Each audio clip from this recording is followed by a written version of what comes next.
हरियाणा चुनाव को लेकर के एक और ब्रेक लग गया। या यूं कहें कि एक गुगली फेंक दी गई है, या फिर यूं कहें कि राव साहब के अंदर अब मोदी के सामने बगावत करने की हिम्मत नहीं रही। मैं बात कर रहा हूं हरियाणा में राव इंद्रजीत की। मोदी कैबिनेट के अंदर मंत्री राव इंद्रजीत एक जमाने में कांग्रेस के कद्दावर नेता हुआ करते थे। अहिरवाल में बड़ी मजबूत पकड़ थी, आज भी है। लेकिन कांग्रेस के अंदर सीधे तौर पर कांग्रेस हाईकमान को, सोनिया गांधी को लगातार ये कहते थे कि कब तक जाटों के सहारे हम राजनीति करें, अहिरवाल क्षेत्र में सीएम की कुर्सी क्यों नहीं आनी चाहिए। यह कहकर के बार बार कांग्रेस आलाकमान को अपनी मजबूती का एहसास कराते थे। लेकिन वही राव इंद्रजीत साहब आज नरेंद्र मोदी के सामने, या यूं कहें कि बीजेपी की 48 सीटों के सामने अपने आप को असहाय पा रहे हैं। लगातार खबरें चल रही थी कि राव इंद्रजीत कुछ न कुछ कर सकते हैं। गणित समीकरण बनाकर के दिखाए जा रहे थे कि राव इंद्रजीत के 8, कांग्रेस के 37 और बाकी मिलाकर के 48 कुल संख्या हो जाती है और कांग्रेस की सरकार बनने के पूरे चांस है।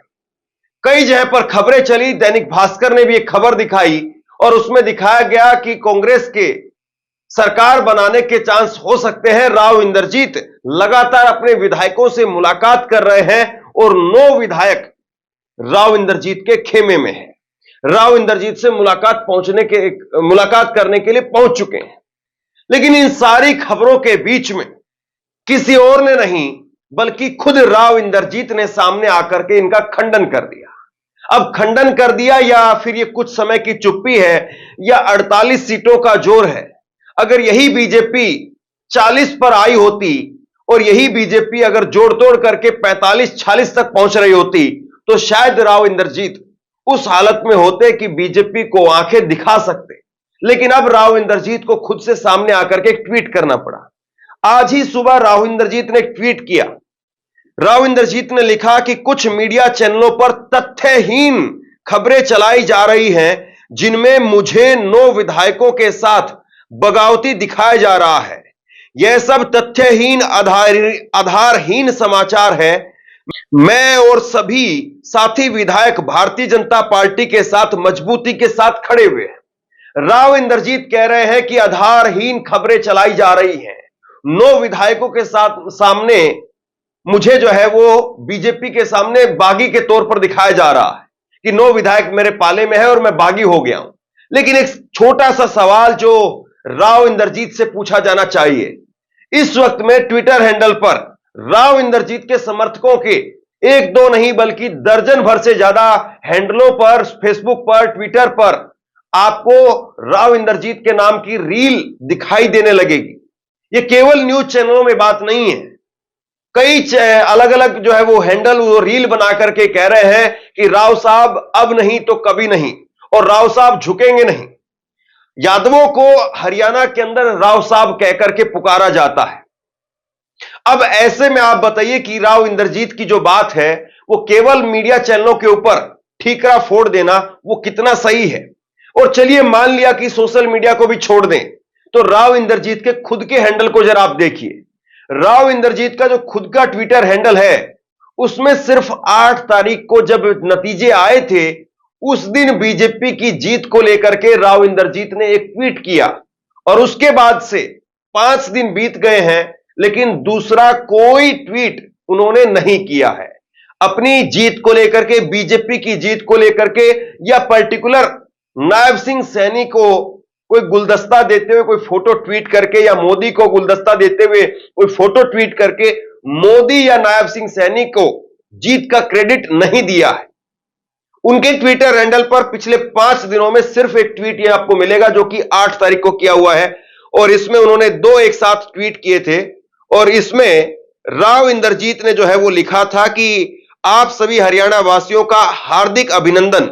हरियाणा विधानसभा चुनाव 2024 में भाजपा की शानदार व ऐतिहासिक जीत विजय पर राष्ट्रीय व प्रदेशीय नेतृत्व सहित भाजपा के सभी नवनिर्वाचित माननीय विधायकों को हार्दिक बधाई व उज्जवल कार्यकाल की शुभकामनाएं। हरियाणा की देवतुल्य जनता का मैं तहे दिल से आभार व्यक्त करता हूं कि हमारे समर्पित एवं परिश्रमी कार्यकर्ताओं को बहुत बहुत बधाई व शुभकामनाएं। इसमें इन्होंने बहुत ही न्यूट्रल तरीके से नायब सिंह सैनी यानी और उनका भी नाम नहीं लिखा, प्रदेशीय नेतृत्व लिखा है। और उसके साथ साथ इसी में अगर आप देखेंगे तो उन्होंने राष्ट्रीय व प्रदेशीय नेतृत्व लिखा है। ना मोदी का नाम इसमें लिखा, ना जेपी नड्डा का नाम इसमें लिखा, ना अमित शाह का नाम लिखा, ना मनोहर लाल खट्टर का नाम लिखा, ना नायब सिंह सैनी का नाम लिखा। और इसकी एक बड़ी ठोस वजह है, बड़ी ठोस वजह यह है कि राव इंद्रजीत इस बात को मानते हैं, वो इस बात को जो है वो जानते भी, और बाकी राजनीतिक विश्लेषक और जानकार लोग भी इस बात को खुल करके स्वीकार करते हैं कि करीब 15 से 20 सीटें ऐसी हैं जहां पर राव इंद्रजीत का दबदबा है। और राव इंद्रजीत का एक बयान आपको सुना देता हूं। चुनाव के वक्त में यही राव इंद्रजीत कह रहे थे, 12 महीने के अंदर तो कुर्डी की भी बावड़ जाती है, और हम लोग तो 12 साल से बीजेपी के साथ में जुड़े हुए हैं, अब हमारी बारी नहीं आएगी क्या? ये हरियाणवी के अंदर उन्होंने कहा था। दरअसल इसका मतलब ये होता है कि जहां पर गांव देहात में कूड़ा डालते हैं, गोबर डालते हैं, तो 12 महीने के अंदर एक बार ऐसा जरूर आता है कि उस कूड़े को, उस गोबर को उठा करके खेतों के अंदर डाला जाता है। तो वो कह रहे हैं कि 12 महीने में तो कम से कम जो कुर्डी होती है, कूड़े का जो जगह है, गोबर डालने की जगह है, उसका भी ऐसा एक दिन आता है कि वहां पर बिल्कुल साफ सफाई हो जाती है और बिल्कुल चमकदार तरीके से वो दिखने लगता है। तो 12 साल से हम लोग अहिरवाल का क्षेत्र वो बीजेपी के साथ में खड़े हैं। ये पहले कांग्रेस में थे, कांग्रेस में कद्दावर नेता रहे, मनमोहन सिंह की सरकार में 10 साल की सरकार में केंद्रीय मंत्री बने रहे और कांग्रेस आलाकमान के करीबी भी थे। और इसीलिए हुड्डा वर्सेस यहां पर राव इंद्रजीत का खेमा आपस में टकराता था। दक्षिण हरियाणा वर्सेस उत्तरी हरियाणा करके, या फिर रोहतक और रेवाड़ी की आपस में एक टक्कर दिखाई देती थी। लेकिन अब राव इंद्रजीत वो कहां पर है? और दूसरी बड़ी बात, ये कुछ तस्वीरें आप देखिए, ये कुछ तस्वीरें आप देखिए। इन तस्वीरों में आपको क्या दिखाई दे रहा है? इन तस्वीरों में आपको दिखाई दे रहा है कि राव इंद्रजीत अपने कोठी के ऊपर अपने समर्थकों से लगातार मुलाकात कर रहे हैं। और मुलाकात की ये तस्वीरें किसी और ने नहीं, खुद राव इंद्रजीत ने अपने ट्विटर हैंडल पर शेयर की है। अलग अलग विधायकों से लगातार वो गुलदस्ता ले रहे हैं। और राव इंद्रजीत ने फोटो ट्वीट करते हुए लिखा था, ये उन्होंने कई सारी फोटो ट्वीट की और उसके बाद में उन्होंने लिखा, हरियाणा विधानसभा चुनाव में भाजपा की जीत के उपलक्ष्य में कार्यकर्ताओं और विधायकों से मिलकर के उन्हें बधाई दी। यह जीत कार्यकर्ताओं की मेहनत और पार्टियों की नीतियों का परिणाम है। जनता ने हमारे विकास कार्यों को सराहा है, सभी का धन्यवाद। और एक इसके बाद एक और उन्होंने ट्वीट किया, आज रेवाड़ी आवास पर लोगों से मिला और चुनावी सफलता में बधाई दी। दरअसल जो ये पूरा क्षेत्र है, जिसको आप गुरुग्राम गुड़गांव से शुरू करिए, उसके बाद रेवाड़ी, नारनौल, महेंद्रगढ़, भिवानी, दादरी तक अगर आप चले जाएंगे तो इस पूरे क्षेत्र के अंदर राव साहब की कम से कम 15 से 20 सीटों पर मजबूत पकड़ है। और उसके बाद में सब जानते हैं कि अगर राव इंद्रजीत अगर यहां पर बगावत का झंडा बुलंद करेंगे तो उधर से नारनौल से रामविलास शर्मा वो भी फिर एक साथ आ जाएंगे, एक मंच पर आ जाएंगे। और उसके साथ साथ चरखी दादरी के क्षेत्र में भी अगर आप चले जाएंगे तो वहां पर भी सांसद धर्मवीर वो भी साथ में आ जाएंगे। तो ये पूरी बेल्ट गुरुग्राम से शुरू करके और आप चले जाएंगे दादरी तक, ये पूरी बेल्ट ये राव इंद्रजीत के इशारे पर कहीं ना कहीं चलती है, या यूं कहें कि कहीं ना कहीं इसमें दखल है। और अगर सीटों के लिहाज से भी अगर हम बात करें तो सीटों के लिहाज से भी साफ तौर पर दिखाई देता है कि राव इंद्रजीत का दबदबा 2014 में भी बीजेपी के लिए अच्छा रहा, 2019 में भी और 2024 के अंदर भी।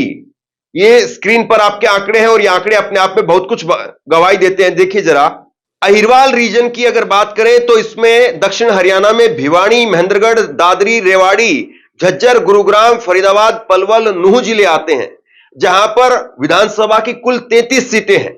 और दक्षिण हरियाणा में इस बार 33 में से 22 सीटों पर बीजेपी को जीत मिली है। 21 सीटें 2019 में बीजेपी यहां पर जीती थी। और उसके बाद में अगर आप 2014 में देखेंगे तो 2014 के अंदर उत्तर हरियाणा के अंदर बीजेपी ने अच्छी खासी सीटें जीती थी और इसी आधार पर मनोहरलाल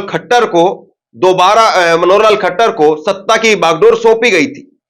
अब की बार अगर देखें उत्तरी हरियाणा को, जिसमें पंचकुला, अंबाला, यमुनानगर, कैथल, करनाल, कुरुक्षेत्र, पानीपत के जिले आते हैं, यहां पर 27 विधानसभा की सीटें हैं। 27 में से 14 सीटों पर बीजेपी को जीत इस बार मिली है। 2014 के चुनाव में बीजेपी को जब 47 सीटें मिली थी, उस वक्त में बीजेपी यहां पर 22 सीटों पर बीजेपी के उम्मीदवार जीते थे। 2019 में 8 सीटों का नुकसान हुआ था और 14 सीट ही बीजेपी यहां पर जीत पाई थी। लेकिन तब भी दक्षिण हरियाणा ने बीजेपी को जीत दिलाने में अहम भूमिका निभाई थी और तब भी मन मसोस करके राव इंद्रजीत रह गए थे। अब की बार जब उनकी बेटी को टिकट दिया गया, तब ऐसा लग रहा था कि राव इंद्रजीत एक बड़ी पारी खेलने के मूड में है। और जब आखिरी में बीजेपी की टिकटें आई, जब बावल में रंगा के सामने राव इंद्रजीत ने अपना उम्मीदवार उतारवाया, या फिर रेवाड़ी के अंदर लक्ष्मण यादव को उतारा, या फिर बिमला चौधरी को पटौदी के अंदर उतारा, तब भी यह साफ हो गया था कि राव इंद्रजीत की दखल है और बीजेपी राव इंद्रजीत का दबदबा अभी भी मान रही है और राव इंद्रजीत एक बड़े स्तंभ है। और यही एक बहुत बड़ा आधार था जिसकी वजह से इस पूरी बेल्ट में यादवों ने खुल करके बीजेपी को वोट दिया। उत्तर प्रदेश के यादव बीजेपी के आमतौर पर खिलाफ में वोट देते हैं, वोट जाता है ज्यादातर अखिलेश यादव को, समाजवादी पार्टी को। लेकिन हरियाणा के अंदर इसका उलट है। हरियाणा के अंदर बीजेपी का जो वोट है वो अहिरवाल क्षेत्र में यादव कोर वोटर बन गया है और ये पिछले 3 चुनाव के नतीजे खास तौर पर बताते हैं। लेकिन अब वही बेल्ट लगातार ये मांग करती रही कि हमें भी एक बार चौधर करने का मौका मिले, हमें भी एक बार मुख्यमंत्री की कुर्सी मिले। इसको लेकर के कुछ खबरें आपकी स्क्रीन पर हैं।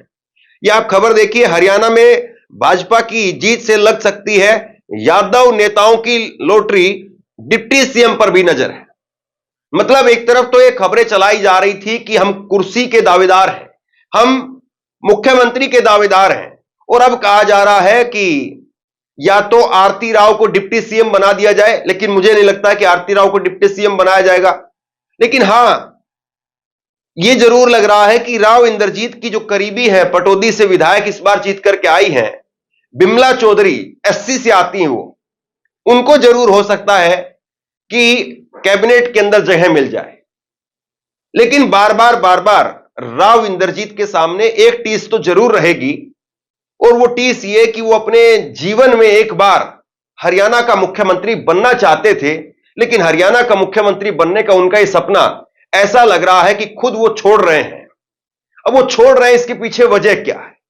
वरना इस पूरे चुनाव को अगर आप उठा करके देखें और इस पूरे चुनाव में अगर बयानों को उठा करके देखें, तो भूपेंद्र सिंह हुड्डा ने भी इस बात को कहा कि राव इंद्रजीत मेरे पुराने साथी हैं। उसके बाद चौधरी बीरेंद्र ने भी इस बात को कहा कि राव इंद्रजीत मेरे पुराने साथी हैं। यानी बार बार कोशिश ये होती रही कांग्रेस पार्टी की, राव इंद्रजीत अगर साथ में आ जाए तो कांग्रेस पार्टी में एक पुराना नेता, बड़ा नेता वो साथ आ जाएगा। लेकिन ऐसा नहीं हुआ, और आज भी उनके समर्थक क्या लिख रहे हैं जरा देखिए।